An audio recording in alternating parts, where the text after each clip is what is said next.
گرچہ ہے افشائے راز اہل نظر کی فغاں، ہو نہیں سکتا کبھی شیوائے رندانہ عام۔ حلقہ صوفی میں ذکر بے نم و بے سوز و ساز،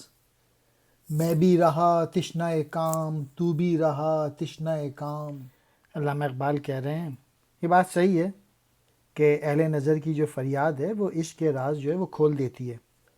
لیکن عشق کے طریقے عام نہیں ہو سکتے، یعنی ہر کوئی عشق کا حوصلہ نہیں کر سکتا۔ ہاں، اور یہ بات درست ہے کہ بعض اوقات اہل نظر کے کسی عمل سے بھی عشق کا راز جو ہے وہ افشا ہو جاتا ہے، لیکن اجتماعی سطح پہ یہ ممکن نہیں کہ عشق کے رازوں کو عام کیا جائے، اور یوں بھی عشق کا حوصلہ جو ہے ہر کوئی شخص کا کرنے کا اہل نہیں ہوتا۔ اقبال نے صوفیوں کو جو ہے وہ آڑے ہاتھوں لیا ہے کہ آج کل کے جو صوفی ہیں ان میں وہ جذبہ نہیں ہے، وہ عشق نہیں ہے، کہ اگر آپ ان کی محفل میں بھی جائیں تو کوئی فائدہ نہیں ہو سکتا ان کے پاس، جعلی لوگ ہیں آج کل۔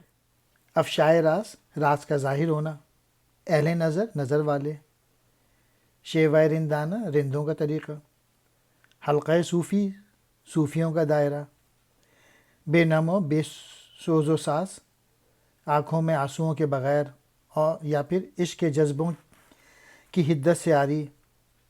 تشنہ کام، پیاسا۔